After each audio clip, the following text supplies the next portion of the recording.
je t'ai vu hein, souvent au restaurant, comment tu parlais aux personnes, aux serveurs ou quoi que ce soit. Toutes les personnes autour de toi, tu es toujours en train de redonner, de t'occuper, de prendre soin des autres. Comment tu fais justement pour, euh, pour gérer cet équilibre entre donner et ne pas, de pas être en attente à recevoir et de quand même t'occuper de toi pour pouvoir continuer à redonner? OK. Donc, excellente question. J'aime beaucoup aussi l'ordre dans lequel tu l'as Mm. posé, la question, parce que je trouve qu'il y a un truc un peu d'ironique là-dedans, dans ce que tu viens de déposer. Donc, comment je fais pour toujours être généreux, sans rien attendre et prendre soin de moi? C'est l'équation que j'ai souvent fait longtemps. Et ça m'a mis beaucoup dans le trouble. Alors maintenant, c'est Mm. comment je fais pour prendre soin de moi, c'est ma priorité. Donc, Mm. maintenant, je commencerai avec la fin de ta phrase. Mon truc, ça a été d'inverser en fait un peu ce qui est très contre-intuitif. Souvent, on se dit, oui, mais je vais prendre soin de tout le monde, surtout pour les femmes. La Ouais. femme, sans vouloir stéréotyper, je regarde moi ici, c'est oui, les enfants vont dire papa des fois, mais quand il y a un Mm. problème, quand il y a un souci, quand il y a un nez qui coule, quand il y a un truc, c'est maman, maman. Donc, l'instinct maternel, la connexion ultra spéciale qu'une maman peut avoir avec son enfant. Ouais. Donc, on a, et même aussi chez les hommes, souvent, on veut bien paraître, on veut se faire aimer, on veut se faire choisir. Donc, on va avoir tendance à aller dans la générosité pour aider les autres, Mhm. en s'oubliant des fois, Mm. en se laissant passer en deuxième. Et moi, j'ai fait ça pendant des années et des années. Donc, un petit truc qui m'a beaucoup aidé, moi, c'est de ramener le fait que c'est pas parce que je pensais d'abord à moi, surtout pour ma santé, surtout pour ma santé Mhm. mentale, ma santé physique. Mm. Mm. Est-ce que je vois moi dans mon agenda? Est-ce que je Mm. vois de la place pour moi? Parce que Mm. la générosité devrait d'abord commencer d'abord avant tout envers soi-même. Donc, ça peut Ah. vouloir dire plein de choses. C'est sûr que moi, je suis beaucoup dans l'activité physique maintenant parce que ça me parle. Je suis beaucoup dans le mouvement. Mais pour Mm. certaines personnes, ça peut être avoir de la générosité pour soi, pour prendre du temps, pour calmer l'agitation mentale, pour méditer, Mhm. marcher en nature, Danser, contempler, danser ou peu faire de la importe ce que c'est. musique. Oui, exactement, comme tu avais tantôt à l'intro. Donc, d'abord, avant tout, je pense qu'on a entendu toutes les analogies là-dessus. OK? Ouais. Mettre son masque à oxygène en Ouais. premier. C'est difficile d'aimer une personne si on ne s'aime pas soi-même, et ainsi de suite. Bref, vous prenez celle qui vous parle le plus. Mais pour moi, ça m'a pris beaucoup de temps dans mon âge adulte à lâcher prise et à comprendre que j'avais le droit de Mm. dire non, j'avais le droit de me choisir, j'avais le droit d'être fatigué, j'avais le droit de prendre soin de moi, mais ça devait aussi se refléter dans mon agenda. Parce que s'il n'est pas dans mon agenda, ben, comme par hasard, il y a d'autres gens qui vont mettre des choses dans mon agenda. Ouais. Ah oui, Et ça le va temps va se remplir tout le temps. tout le temps. Donc là, ça veut dire l'agenda devient un outil d'organisation des priorités des autres. Et là, Ouais. ça, c'est un problème. Tu comprends? Ouais. Ah, Et notre boîte courriel devient un outil de réactivité pour ouais. répondre aux priorités des autres. Mais Ouais. finalement, on est où, nous, là-dedans? Donc, finalement, c'est très facile de se perdre. Ouais. Donc, ça, c'est la première partie de la réponse. La deuxième partie, Natacha, elle est toujours un peu. Est-ce que je peux juste renchérir sur ta première partie parce que tu as dit tellement de beaux points, Oui, oui, vas-y. même le dernier point sur les courriels. Hein. Combien de nous, et quand on a fait la deuxième masterclass sur le sommeil dans Vitalité pour moi, je montrais les statistiques. Je pense que c'était 60% des humains, dès qu'on se réveillait, le téléphone s'ouvrait dans les 10-15, dans 30 premières minutes de réveil et commence à impacter notre cerveau, etc. Puis tout de suite, on tombe dans qu'est-ce que les autres veulent, au lieu de comme qu'est-ce que moi je veux, comment je commence la journée à mon rythme, dans ma définition. Et j'adore ce que tu as dit parce que c'est sûr que connaissant ton histoire, tu es quelqu'un aussi qui, j'ai été présente dans ton évolution de même, tu sais, des Tu fois m'as quand même on beaucoup a, aidé. Ouais, tu m'as même ouais, beaucoup aidé, ouais. ah, mais même avant que je te connaisse, moi, je suis rentrée en fait, tu es rentrée dans ma vie quand que tu avais déjà décidé de dire, OK, tu avais une entreprise en ligne que tu lançais un programme à chaque année, puis tu avais dit, non, je ne le relance pas cette année, j'ai besoin de m'occuper de moi. Et ça, là, c'est des gros risques quand on fait ça. Tu sais, puis c'est drôle parce que moi, c'est exactement ce que j'ai décidé de faire en octobre, puis je sais que cette décision-là n'aurait pas été possible si jamais tu n'étais pas rentré dans ma vie. Puis pour ça, j'ai encore des frissons à en parler. Tu sais, c'est comme, je serais toujours reconnaissante de les différentes façons de voir, mais un modèle des fois, on a besoin, tu sais, François Lemay parlait de ça, de c'est qui les modèles qui nous entourent. Hein? Des fois, le plus qu'on se met un peu dans des environnements où on commence à avoir d'autres personnes qui le font, puis qui sont corrects, qui ne sont pas morts. Des fois, on a l'impression, il n'y a pas d'autre option. Il n'y a pas d'autre option, je n'ai pas le choix, mon travail ou quoi que ce soit. Combien de fois qu'on priorise les autres, mais quand on se priorise à soi, que finalement, tout s'enligne pour du encore plus beau. Et je sais que toi, quand tu as commencé à faire ça, puis j'ai adoré l'autre chose que tu as dit, de trouver quelque chose qu'on aime. Hein. C'est tellement beau de devoir aller dans les Ironman. Moi ce n'est pas quelque chose que je ferais, mais jamais, mais j'ai d'autres choses. J'ai la danse, j'ai la musique, j'aime beaucoup maintenant, on est en train de chercher les écolières. Mais peu importe ce que c'est pour toi. Puis après, la troisième chose que tu as dit, c'était de le mettre dans ton horaire. Est-ce que tu as une structure qui te permet de te prioriser? Puis nous, dans la communauté Vitalité pour moi, on utilise beaucoup le booster, puis on utilise beaucoup les mois où on est en réflexion, en apprentissage, l'autre mois où on est en défi, en mise en place. Un mois en réflexion, un mois pour vraiment avoir, pas toujours être dans le faire, même au niveau de notre santé, parce que les XP, on a tendance à être perfectionniste dans tout, dans tout ce qu'on entreprend. Donc, j'adore tout ce que tu as amené. 3 super bons points pour commencer par se prioriser. C'est vraiment superbe, ça. Cool, c'est superbe. En fait, moi, je fais un peu la même chose. Je fonctionne dans un code de couleur dans mon calendrier, tout simplement. Donc, ça veut dire que plutôt que de le faire par mois, même si je sais que je peux avoir des mois très occupés, je m'arrange toujours pour avoir ce que j'appelle des zones vertes dans mon calendrier. Donc, des zones où je sais que je peux respirer. Donc, ça veut dire que si je sais que, tu vois, comme hier, j'avais une conférence, j'étais à l'extérieur pour un client corporatif, mais ce matin, j'avais absolument rien. Ça veut dire que j'arrive d'un moment rouge. J'ai été sur la route, j'ai conduit, j'ai été stressé, les attentes étaient élevées par le client, j'ai dû performer. Rouge, pour moi, ça veut dire performance. Mon équipe sait. Maintenant, les gens qui m'aident, pour moi, mais si j'avais à le faire seul, c'est de même que je le ferais aussi, dire, est-ce que je peux me mettre une zone verte jusqu'à midi? Rien, parce que j'ai besoin de relaxer. Tu sais, une chose que mes Ironman m'ont appris, ou du moins l'entraînement à l'endurance, c'est que les gens, on pense que c'est une question d'intensité alors que c'est un mensonge. C'est faux. En fait, c'est une question d'assiduité et d'être capable de se ressourcer à multiples reprises. Le plus qu'on est en basse intensité, le plus qu'on est en basse intensité, le plus qu'on développe la capacité de se ressourcer à multiples reprises, le plus qu'on peut aller sur la durée. Je vais juste enlever, je pense qu'il y a quelqu'un qui avait son micro. Non, mais il va trouver que j'ai c'est pareil. Voilà, je l'ai enlevé. Parfait. Désolée. Donc, Donc, dans mon calendrier, à plusieurs reprises par semaine, vous allez voir des carrés verts, tout simplement. Et c'est mes opportunités pour moi de me ressourcer et de prendre du temps pour moi. Et j'adore ce que tu viens d'amener avec ça, parce que souvent, en tant qu'entrepreneur, on se sent mal de ne pas travailler quand que notre équipe travaille, mais il faut comprendre qu'on a des niveaux de performance tellement plus concentrés qu'on a besoin de ces méthodes de récupération encore plus élevées. Il y avait une étude qui avait mesuré le type de stress physique qu'un CEO, genre c'est quoi CEO en français? Président d'entreprise. Exact. Qui vivait comme stress et que c'était mesuré comme stress physique, c'était aussi élevé qu'un athlète olympique. Et l'athlète olympique, physiquement, il se crée des stress. Mais nous, c'est le stress de responsabilité qui est tellement élevé qu'il faut pouvoir prendre ce moment de récupération. Et souvent, ce qu'on ne se rend pas compte, c'est qu'en étant maman aussi, des fois, quand on a une famille, c'est comme aussi une gestion de personnes qu'il faut prendre en soi. Et je pense que les mamans se sentent très, très coupables de prendre soin d'elles avant de prendre soin des enfants ou quoi que ce soit, mais c'est un peu comme ce que tu disais, hein, toujours l'opposé.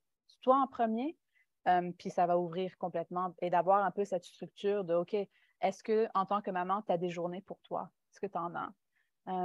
Même si c'est, des fois, même si c'est 15 minutes, 5 minutes. Exact. Okay? je partageais à des amis, dimanche passé, j'ai essayé de battre mon meilleur temps à 10 km de course. OK? Donc, mon meilleur record avait été fait en 2021. OK? C'était 52 minutes 5 secondes. Pour un gros garçon comme moi, avec des grosses cuisses, des grosses fesses, 6 pieds 1, c'est quand même un bon temps pour moi. OK? Ouais. Et par contre, à 52 minutes 5 secondes, je me suis laissé les poumons à la ligne d'arrivée. Honnêtement, j'aurais pu, j'étais complètement détruit. OK? Maintenant, j'ai refait l'exercice dimanche dernier, mais en me détachant complètement du résultat. Et j'ai fait 52 minutes 45 secondes. Donc là, les gens vont dire, oui, mais Martin, tu as fait 39 secondes de plus J'adore. après C'est un an synchronistique que ça d'entraînement. soit ça. Comme c'est tellement de la merde. Ça fait un an que tu t'entraînes et tu as fait 39 secondes de plus, vraiment. Sauf que le résultat ne raconte jamais l'histoire. Parce que si je vous montrerais mon résultat de rythme cardiaque, ça veut dire que j'ai arrêté aussi 6 fois à l'intérieur de ma course pour marcher à la hauteur de 20 à 30 secondes à chaque fois. Et là, quand je suis arrivé à 52 minutes 45 secondes, j'étais frais comme une rose. J'aurais pu continuer pour un autre 10 km. Et il y avait juste 39 secondes de différence, sauf que j'ai marché à 6 reprises quand c'était le temps de marcher et que c'était... Donc, on a cette obsession-là de penser que dans l'intensité, on va générer et parvenir encore plus. Et très souvent, c'est la fameuse analogie de le lièvre et la tortue, tu comprends? Donc, on est encore pris là-dedans après des années et des années. Donc, voilà pour l'agenda et la prise de temps. Et ce que j'adore sur ce que tu as dit, c'est aussi combien de personnes se focalisent sur le résultat final puis ne regardent pas un peu la qualité, pas juste la quantité ou quoi que ce soit, mais et ce que j'adore dans ce que tu viens de dire, c'est que c'est ce que moi j'appelle la vallée de déception dans la répétition. Hein. Souvent, on a l'impression que les résultats doivent arriver comme ça, sauf que c'est un effet composé. Puis là, quand que l'effet composé va s'échanger, va te retoucher, c'est toute cette partie-là, c'est la vallée de la déception. Puis après, quand tu aurais fait assez de répétitions pour que l'effet composé et l'exponentialité commencent à prendre le rythme, c'est là qu'on le voit enfin dans les chiffres. Mais ça ne veut pas dire qu'on n'a pas fait de progrès. C'est ce focus un peu sur le résultat qui a trop été mis en emphase dans les 50 dernières années de performance, etc., qui nous fait pas comprendre le piège de la vallée de déception. Absolument. Moi, je l'appelle la vallée de l'opportunité. Oh, j'adore! Parce que c'est l'opportunité d'apprendre à gérer la déception. Parce que face à la déception, la majorité des gens vont arrêter. Donc, pour moi, tout ça, c'est marcher ce terrain-là ou cette vallée-là, quelle opportunité. Parce que c'est mon opportunité de croissance, en fait. Donc, j'aime beaucoup ça. Puis la deuxième partie de ta question, juste pour revenir, parce qu'elle est importante au niveau de la générosité, sans rien attendre en retour. Écoute, il faut vraiment comprendre, Natacha, d'abord, avant tout, moi, j'ai été élevé par des parents extrêmement généreux. Mon père, ma mère, c'était des citoyens engagés, c'était des agents communautaires. On a été servants de messe. On a fait des pièces de théâtre à l'église pour le prêtre. On a servi la messe, on a passé le pain partagé, on a aidé notre prochain. Et moi, mes parents, quand ils faisaient ça, là, ils ont toujours été heureux. Donc, moi, mon modèle, c'était comme, être généreux, ça rend aussi heureux. Mes parents n'ont jamais dit dans la maison, ben là, on a fait cela pour Monsieur Tremblay, j'espère que ça va nous revenir. C'était un mode de vie, tu comprends? Donc, pour moi, comme quand les gens vont dire, Martin, tu es généreux, moi, c'est parce que ça me rend heureux. À la base, tu sais, quand tu m'as vu interagir dans les restaurants ou les trucs ou les exemples que tu donnes, moi, je rencontre un humain et la connexion que j'ai, c'est comment je peux aider cette personne-là. Et je cherche un peu les sources d'énergie où ce qu'elle a besoin de se faire souffler un peu comme un braison pour allumer son feu ou souffler sous ses ailes. Parce que pour moi, par la suite, ça prend son envol. Je trouve ça exceptionnel, OK? Donc, pendant, je te dirais, on va dire 30-35 ans de ma vie, j'ai soufflé tout simplement sur les braises des gens que je rencontrais, où je leur ai permis de monter sur mes épaules, s'ils pouvaient percevoir une forme de mentorat, si je pouvais leur permettre de voir plus loin par rapport à ce qu'ils voyaient d'eux-mêmes. Utilise les analogies que tu veux parce que ça me rendait heureux. Par contre, ce que j'ai découvert, c'est que c'est un peu comme chaque fois que j'ai déployé ma générosité, ça a été une semence qui a été semée dans le cœur de l'humain que j'ai aidé ou dans son esprit, disons. Okay? Je vais faire une analogie, essayer de me suivre ici. OK? Et là, au final, ben, lorsqu'une semence est semée, qu'est-ce qu'elle fait, la semence? Si la personne l'arrose ou elle en prend soin, elle va pousser, un peu comme une fleur. OK? Mais lorsqu'une fleur est poussée, dans tout écosystème, qu'est-ce qui va se passer? C'est qu'il y a peut-être une abeille qui va venir se poser dessus et butiner cette fleur-là. Et là, on va dire, wow, ça goûte bon ton pollen, tu l'as pris où? Qu'est-ce qui se passe? Ah, ben moi, c'est Martin Latulippe qui m'avait aidé à pousser. Ah, moi, c'est Martin Latulippe qui m'a. Moi, c'est Martin. Donc, à un moment donné, j'ai réalisé qu'il y avait tellement de gens qui venaient vers moi en me racontant des histoires de ce que j'avais fait, mais moi, c'était juste pour.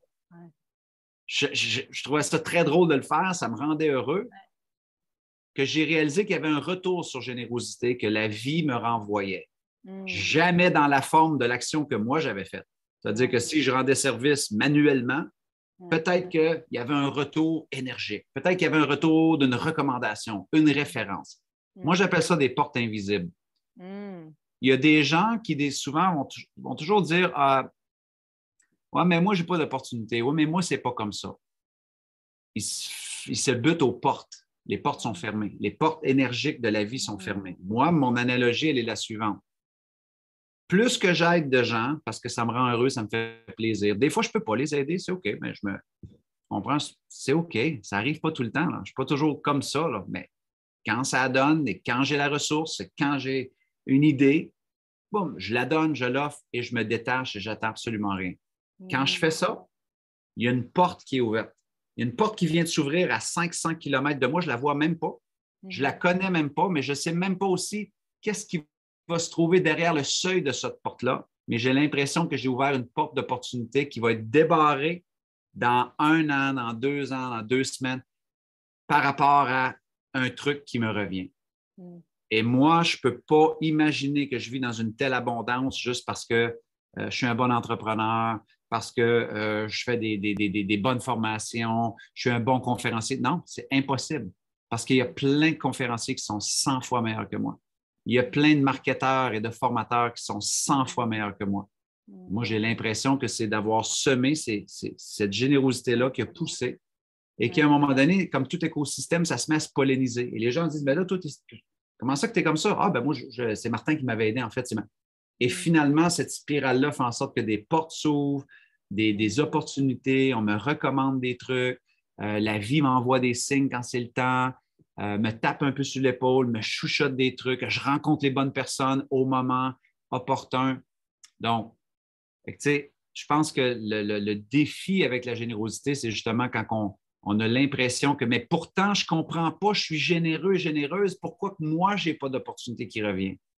Juste le fait de formuler cela, c'est peut-être qu'à l'intention, est-ce que ta générosité, elle est purement faite par rapport à qui tu es, que ça te rend vraiment heureux, ou c'est parce que tu essaies d'en avoir, tu comprends, un retour. Tu sais, le nombre de fois que moi, quand j'ai été parent, c'est l'endroit où j'ai eu le plus à travailler ma générosité. Wow.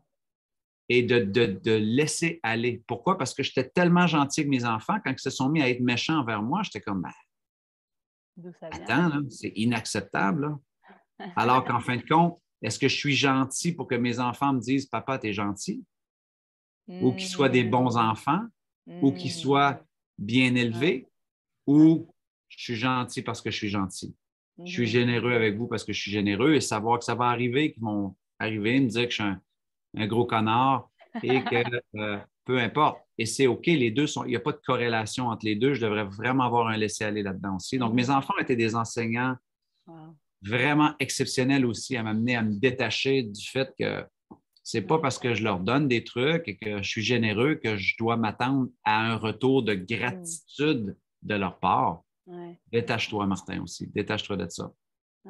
Ah, c'est vraiment magnifique parce que c'est vrai que je pense que beaucoup de personnes, quand on commence à être dans l'attente de recevoir, c'est parce qu'on a donné au-delà de s'être occupé de soi.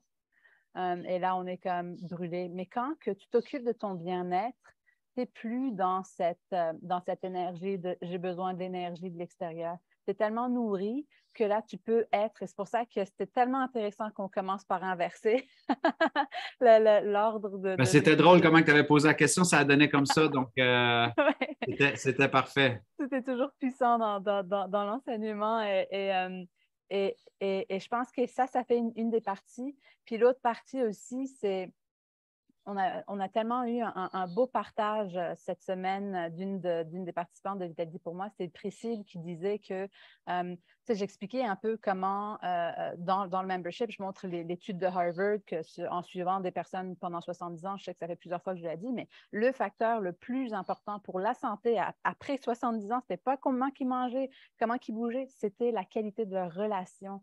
Et dans les relations, on ne peut pas vraiment calculer. Hein. C'est pas, chaque personne va vivre des choses différentes. On est chacun différent. Et ce qui était magnifique dans le témoignage de Priscille, c'était qu'une des sphères qui était la plus basse pour elle dans les 6 sphères de vitalité qu'on explique, c'était la communauté. Puis elle s'était rendue compte que, puis ça, on se ressemblait beaucoup là-dedans, moi et elle, parce qu'on a toujours été plus introvertis. On se nourrit pas quand on parle à quelqu'un, c'est plus au contraire, on donne de l'énergie quand on rentre en contact avec les autres. Donc, on n'a pas cette façon d'aller vers les autres, mais après, on se demande pourquoi qu'on est plus isolé ou quoi que ce soit quand c'est une des ressources vitales, une des sphères vitales pour notre santé. Et c'était drôle parce qu'elle avait choisi comme micro-levier de contacter une personne à chaque semaine. Puis là, quand elle a commencé à faire ça, c'est fou comment les retours, elle les a ressentis. Puis là, elle s'amusait. Elle avait du plaisir à appeler ces personnes-là. Mais il faut prendre soin de soi en premier. Puis après, qu'est-ce que tu donnes? Hein? C'est comme tu ne peux pas t'attendre à ce que tes amis t'appellent ou surtout maintenant, dans l'ère un peu des médias sociaux, on peut voir un peu plus les photos des autres quand ils font des choses. Ça peut être très facile de tomber dans la comparaison. Ah, cette personne assise. Alors que, OK, mais est-ce que des fois, on ne se pose pas la question de, OK, qu'est-ce que toi, tu as redonné? Puis même des fois, les gens vont dire, ah, cette personne, elle a beaucoup de commentaires. Même dans les entrepreneurs sur le web, on le voit beaucoup hein, maintenant de nos jours, les likes, les si.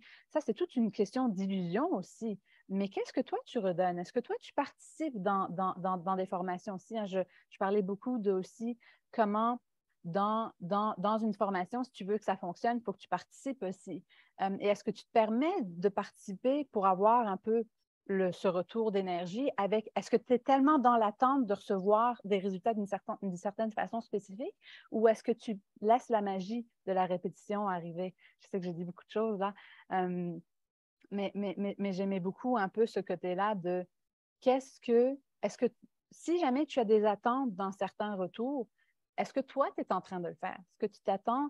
Est-ce que les gens t'invitent si jamais toi, tu es centré sur ce que tu as à faire, tu ne prends même pas le temps de nourrir ces relations-là hein, qui sont tellement importantes pour l'humain.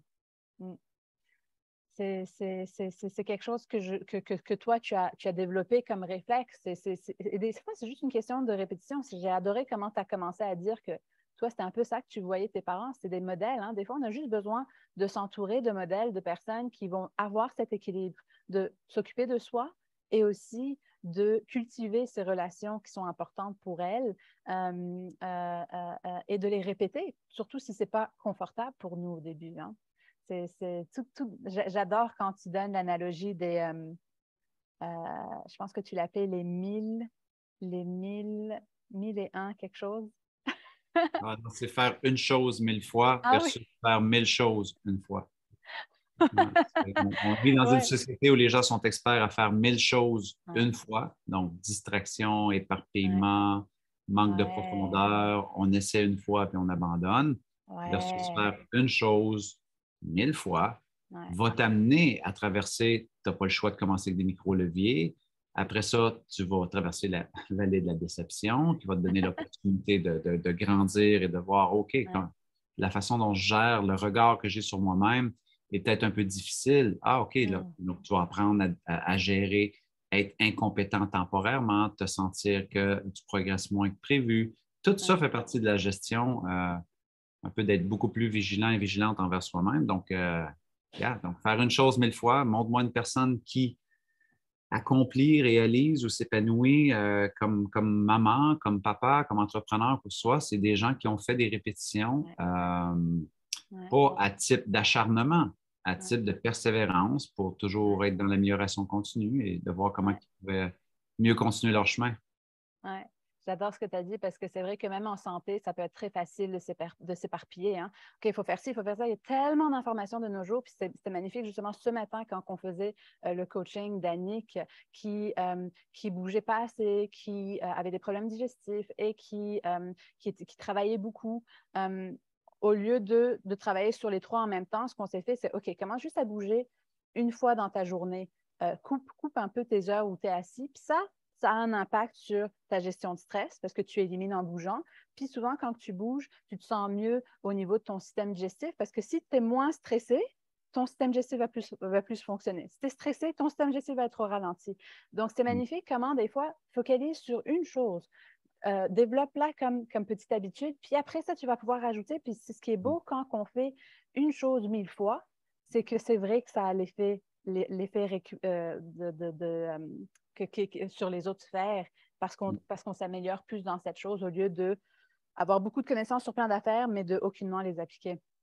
Donc, ça, c'était vraiment magnifique, cette analogie, même dans la santé, je dirais, encore plus dans la santé de nos jours, parce qu'on a juste trop d'informations. Ouais, ouais. Wow! Merci, Martin, pour ton temps aujourd'hui. Ça a été, c'est magnifique comment tu as cette capacité d'expliquer des choses dans des super analogies très faciles à comprendre, mais très inspirantes aussi. Donc, merci d'avoir parlé de ça parce que moi, ce que je retiens, c'est dans la sphère de communauté, des relations, de la qualité, d'être heureux dans les relations qu'on a. Est-ce que tu t'occupes de toi en premier pour pouvoir redonner? Puis est-ce que tu redonnes par plaisir? Mais quand tu t'occupes de toi, tu vas pouvoir redonner encore plus par plaisir. Donc vraiment, merci pour ces mots. Ça a été magnifique. Ça fait plaisir. Merci pour l'invitation. Ça fait plaisir. Puis passe un très, très bon week-end. Dis allô à toute la famille. Et j'espère qu'on va se revoir bientôt, je l'espère. Promis, promis. Oui.